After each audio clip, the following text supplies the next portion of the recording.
Hey, j'espère que vous allez bien. Moi ça va super comme d'hab. Aujourd'hui, cette vidéo va être consacrée à cette vitrine à Saint-Gonin.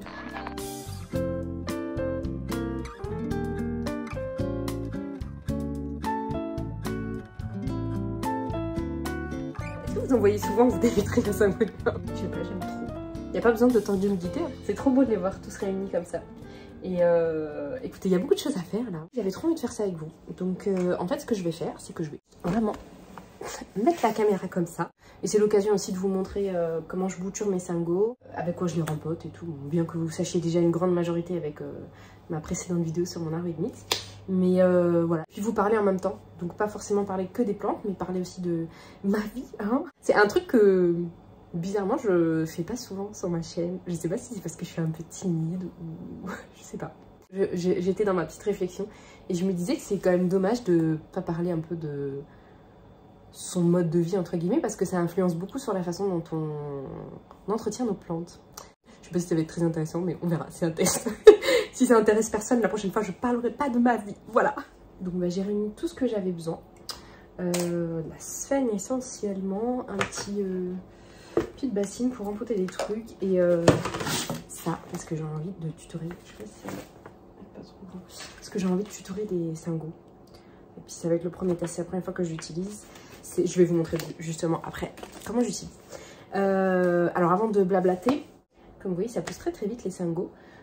Même si on n'a pas 90% d'humidité, parce que cette vitrine-là, je trouve pas qu'elle garde très très bien l'humidité. C'est pour ça que j'ai mis des syngoniums dedans. Mais elle garde quand même 60%, je dirais, surtout quand je viens d'arroser. On monte assez haut quand même, donc ce qui fait que les syngoniums, bah, ils aiment trop. Ils ont plus que ce qu'il y a dans l'air ambiant et ils kiffent. Et ça pousse trop vite. Donc au final, c'est tellement fouillis que j'ai la flemme des fois d'arroser. Ça pousse tellement vite que du coup, les pots sont pleins de racines, sont trop racinés et ça sèche à la vitesse de l'éclair. C'est plus du tout, en fait, c'est plus du tout calé avec les autres plantes, donc voilà. Et il y a des mouches qui tournent parce que j'ai fait de la viande. Et quand je fais de la viande, c'est trop chiant.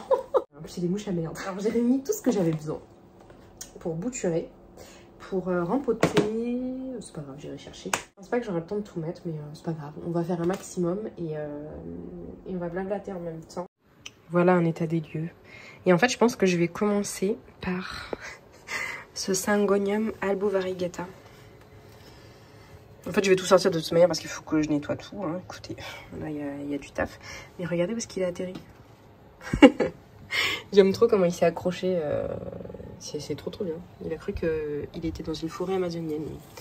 Donc en fait, je vais le bouturer en premier. Et puis voilà. Bon, allez, je me lance. Let's go. Il s'est bien accroché. Hein. C'est fou. Au moins, quand je vais le bouturer. Et bah au moins, il est déjà... il commence à raciner en fait. Je vais y aller petit à petit. Hein.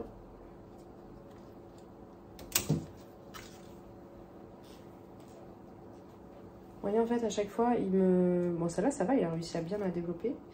Mais il me fait des bidouilles. Regardez comment il s'est accroché, là, le pépère. Wouh! Voilà, ça commence à faire des bêtises. Regardez, je vais devoir tout décoller, là.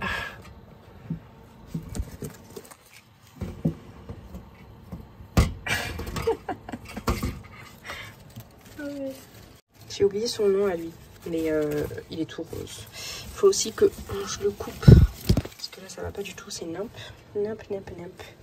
Il faut que je le rempote en plus, puisqu'il est en minéral lui. Voilà. Après le reste, ce sera plus ou moins facile. Non mais attendez, c'est mis où? Ah. Voilà. Je vais essayer de vous montrer en même temps quand même tout ce que je fais.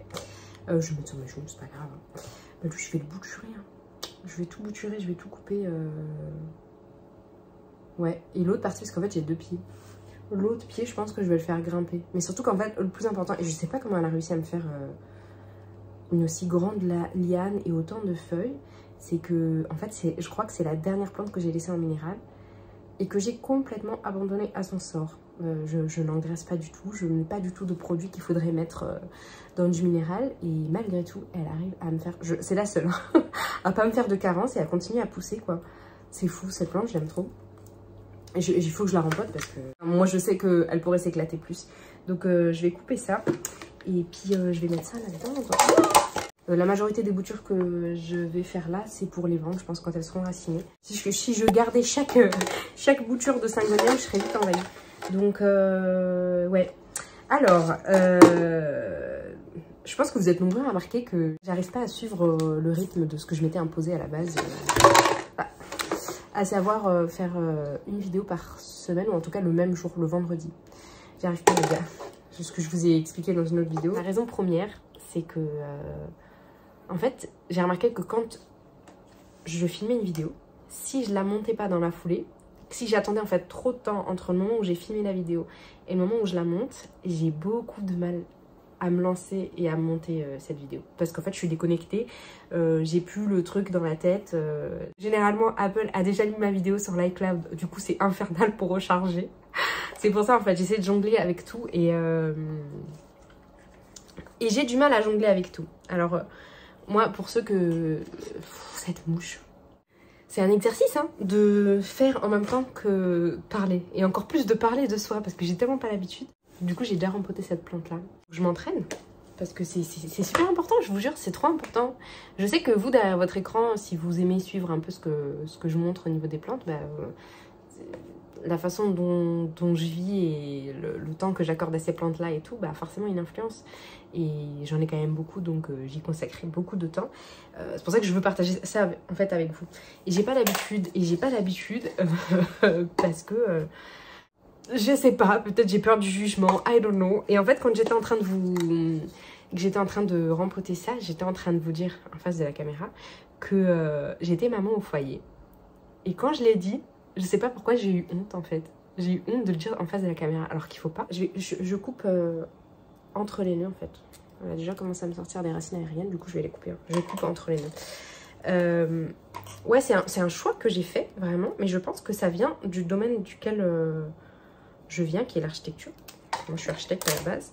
Et très peu de personnes, en tout cas à ma connaissance, s'arrêtent, font vraiment une pause dans leur carrière pour s'occuper de leurs enfants. La majorité, je dis bien la majorité, pas tout le monde, mais ils sont quand même assez carriéristes. Et bon, ça c'est un sujet sur lequel je voudrais vraiment parler plus tard, séparément en fait, dans une vidéo séparément. Mais voilà, ce qui fait que maintenant c'est un peu difficile pour moi de dire que vraiment je prends du temps. Pourtant c'est un choix hein, qui était obligatoire dans ma vie. Je me voyais pas en fait ne pas m'occuper de mes petits enfants que j'ai procréé et que j'aime d'amour. Pour moi, il faut... Ce temps est tellement précieux, en fait. Ce temps est tellement important dans la vie d'une personne que pour moi, c'était normal. Surtout que je l'ai eu, en fait, quand j'étais petite. Pour moi, c'est vraiment normal d'accorder ce temps à son enfant parce que, voilà, je fais juste comme ça. À ce stade-là, les enfants ont vraiment besoin de leurs parents, quoi. Donc, et surtout aussi, l'architecture, c'est quand même un domaine dans lequel on travaille beaucoup, trop, même, trop, bien trop, pour pouvoir consacrer vraiment, enfin, pour pouvoir lier les deux, quoi. Donc, c'était soit je m'arrête complètement et je m'occupe de mes enfants, soit bah, je fais pas d'enfants, en fait, et je me voyais pas sans enfants. Bref. Donc, tout ça pour vous dire qu'en fait, là, mon but dans ma vie, c'est de répartir mon temps principalement sur mes enfants. Et le reste, c'est que du plus. À savoir que YouTube m'a toujours fait vibrer en fait. J'ai toujours rêvé d'aller sur YouTube. Et là, même si c'est un maman au foyer, c'est un job à temps plein, bah, j'avais quand même plus de possibilités d'ouvrir cette chaîne qu'en travaillant. Vous voyez ce que je veux dire? Du coup, là, il faut que je jauge entre mes enfants, l'entretien des plantes, parce que hein, c'est vraiment, on va pas se mentir, c'est du taf, même si je kiffe, c'est quand même beaucoup de taf, surtout la quantité que j'ai. Donc voilà, c'est pour ça que j'arrive pas à être tout le temps hyper régulière et tout. Mais bon, au final, quand j'essayais d'être hyper régulière, c'est arrivé à un moment où carrément ça empiétait sur le temps que j'accorde à mes enfants et c'était hors de question. Enfin, mon but principal, c'était de m'occuper d'elle, donc voilà. Le reste, c'est secondaire. C'est kiffant, mais secondaire, voilà. Et du coup, bah écoutez, voilà, comme des vidéos comme ça, là, c'est plutôt tranquille à monter, c'est cool. je trouve. Enfin, moi, j'aime bien regarder ce genre de vidéos. Quand je m'occupe de mes plantes, j'aime bien regarder ce genre de vidéos. C'est la tête du Syngonium albovariegata. Elle est trop belle. Et en fait, elle m'a fait... comme elle n'arrivait pas à bien se développer, et surtout qu'elle était en dessous de la lampe, en fait. Elle était juste en dessous, mais pas vraiment bien éclairée. En fait, chaque nouvelle tête, elle me faisait ça. Donc ça, c'est la dernière. J'ai pas compris comment ça se fait qu'elle a... Elle m'a vraiment développé sa feuille, mais toutes les autres, à chaque fois, elle me faisait ce petit ziwi là, qui finissait par sécher, et ça donnait rien. Donc il était temps que je bouture. Je sais pas ce que je vais faire avec ces troncs. Je pense que je vais mettre ça peut-être dans la semaine dans une boîte. Mais en même temps, j'ai pas trop envie de me prendre la tête parce que là, c'est déjà raciné. Bon, écoutez, je vais voir déjà. Je vais m'occuper de ça. Je vais enlever ce bidule là.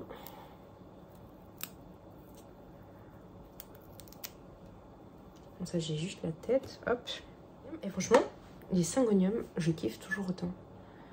C'est marrant. Je trouve que c'est une plante qui est trop satisfaisante. Pourtant, c'est l'une des plantes avec lesquelles... j'avais commencé avec les Calathea, mais les Calathea Burke. Avec le temps, enfin, là, elles sont belles hein, et tout, mais l'entretien, je déteste. Je déteste l'entretien des Calathea. C'était pas du tout kiffant, vraiment. Donc, j'ai arrêté. Ensuite, je me suis mise à quoi? Les aloes, les phyllos... Enfin, non, les Syngo, je pense, avant les phyllos. J'ai l'impression qu'il y a eu une mode à un moment donné qui s'est un peu atténuée, mais moi, j'aime toujours autant. C'est fou. Je pense que les plantes que je préfère, c'est les Syngoniums. C'est marrant, ça. Je me fais la réflexion, là. C'est les Syngoniums et les Anthuriums en ce moment. Vraiment. Il y a fut un temps où c'était les phyllos. Je pense que c'est aussi notre expérience sur la culture de certains types de plantes qui fait qu'on aime bien ou on n'aime pas. Et pourtant, j'ai galéré un peu avec les Syngoniums au début. J'ai galéré parce que je comprenais pas qu'en fait, elles avaient besoin de beaucoup de luminosité et d'un bon séchage entre les arrosages. Ça, c'est un truc que j'arrivais pas à percuter, je les laissais pas sécher. Du coup, j'ai eu du mal un peu avec elles, j'en ai perdu quelques-unes. Mais en fait, quand on tilte le truc après, elles sont trop sympas. Et moi, ça va bien avec mon système de culture. Là, par exemple, si je les oublie, elles m'en veulent un petit peu. Il y a un peu de jaune, mais c'est pas si catastrophique. Elles se mettent pas en PLS total, quoi. Donc, c'est cool. C'est cool, c'est cool. Voilà pour ça. Qu'est-ce que j'ai d'autre? Je pense que celle que je préfère le plus de mes Syngo, c'est le Red Spot tricolore. Trop magnifique. Trop. Il est extraordinaire. Et le Syngonium aurea, que fut un temps, je détestais. Il est un peu plus difficile que les autres, je trouve. Et mon mari qui est là, qui s'en fout complètement de faire du bruit. Et il s'en fout de YouTube, il s'en fout des plantes, il s'en fout complètement. Donc il se prive pas, mais laissons-le. Je vais bouturer celle-là parce que du coup, c'est l'une de mes préférées, mais... En fait, quand tu la laisses trop sécher, celle-ci, même si c'est un Syngonium, les parties blanches n'aiment vraiment pas. Elle n'aime pas trop les changements d'humidité et tout. Du coup, elle, je vais la bouturer aussi. Et je pense que pour la bouture, pour la prochaine bouture, je lui mettrai le tuteur là. Le tuteur. Qu'est-ce que je fais? Je la bouture en plusieurs ou pas? Je pense que je vais la bouturer ici. Je pense que je vais lui laisser... Je pense que je vais lui laisser juste les parties qui n'ont pas séché, je pense. Une bouture à 3 feuilles. Ici alors, du coup. Après le reste, je pense que je vais me servir de ces feuilles pour... Je vais aussi les bouturer. Celle-là, je vais la laisser pour moi en fait. Et les autres, je pense que je vais les bouturer. Et quand elles me feront leurs premières feuilles, qu'elles auront bien racinées, je les mettrai en vente parce que je pense que je n'ai pas besoin d'en garder plus. Là, ça se voit pas encore parce qu'elle s'est pas encore bien développée. Mais elle a vraiment de belles variégations, celle-là. Comme Aurea. Et pour vous donner un peu une idée de comment du temps que je répartis entre YouTube et les plantes. Là, par exemple, il faut que j'aille chercher la grande à l'école. Et en plus, j'ai une réunion juste après. Et je cours partout. Donc, en fait, c'est un peu ça. Le temps que j'accorde aux plantes est quand même, je trouve, assez... saccadé. Des fois, c'est un peu frustrant. Je vais pas vous mentir, j'aimerais bien accorder une journée entière juste aux plantes. Parce que je kiffe, hein, c'est vraiment un kiff total. Mais c'est vraiment frustrant d'être coupée sans arrêt. Chose que ça, je voulais vous montrer le tutorage de celui-là avec le tuteur là que je me suis acheté. Mais dans 15 minutes, je dois y aller. Donc c'est vraiment ça. Et puis après, bon, une fois qu'ils sont là, bah, c'est compliqué de filmer. Là, la petite, elle fait dodo. Donc, j'en profite. Vous voyez ce que je veux dire? C'est frustrant, franchement. Et je pense que c'est pour ça aussi que j'évite de filmer ces vidéos un peu à rallonge comme ça, parce que c'est beaucoup plus long à filmer. Pas forcément à monter, parce que voilà, ça suit une ligne directrice et voilà quoi.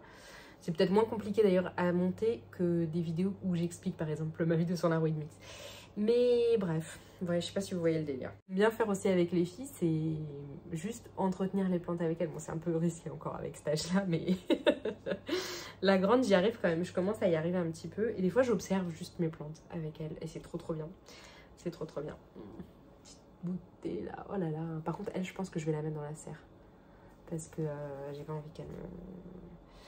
Ouais, je vais lui mettre un humidité à fond parce que... Bouturage à 3 feuilles, c'est un peu dur pour la plante. Donc elle, je vais la mettre avec sa copine, elle, dans la tente, parce que c'est mes préférés. Et du coup, je vous montre, ouais, clairement, là, j'ai pas le temps de finir la vidéo. Je vous explique vite fait à quoi ça sert, ça. C'est trop bien, la première fois, je l'avais vu sur... en fait, je l'avais vu tourner pas mal sur Instagram. Et en fait, c'est un tuteur en... J'allais dire en impression 3D, mais c'est trop pas d'impression 3D. C'est une plaque qui est découpée, je pense, au laser. Et qui, du coup, quand on la monte... C'est trop bien ça.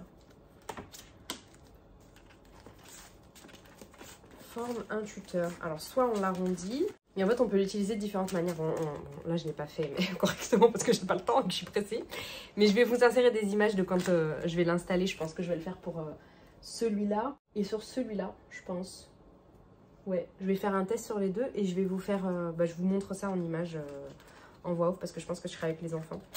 À la base, je l'avais vu sur le site de Grow & Miss. Moi, j'ai envie de l'avoir plat, je pense. On va arrondir, je sais pas trop. Bon, je réfléchirai quand j'aurai le temps. Mais je l'avais vu la première fois sur le site de Grow & Miss et en vente, je veux dire. Il était super cher. Du coup, ce que j'ai fait, c'est que je suis allée l'acheter directement chez le fournisseur de Grow & Miss et ça m'a coûté beaucoup moins cher, mais j'ai dû l'importer et j'ai payé des frais de douane. Je vous en parlais d'ailleurs sur Instagram l'autre jour. Je pense que c'est quand même moins prise de tête et ça va plus me motiver à tutorer mes plantes justement. Donc c'est cool. Ouais, je pense que ça va être pas mal.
cette vidéo vous aura plu.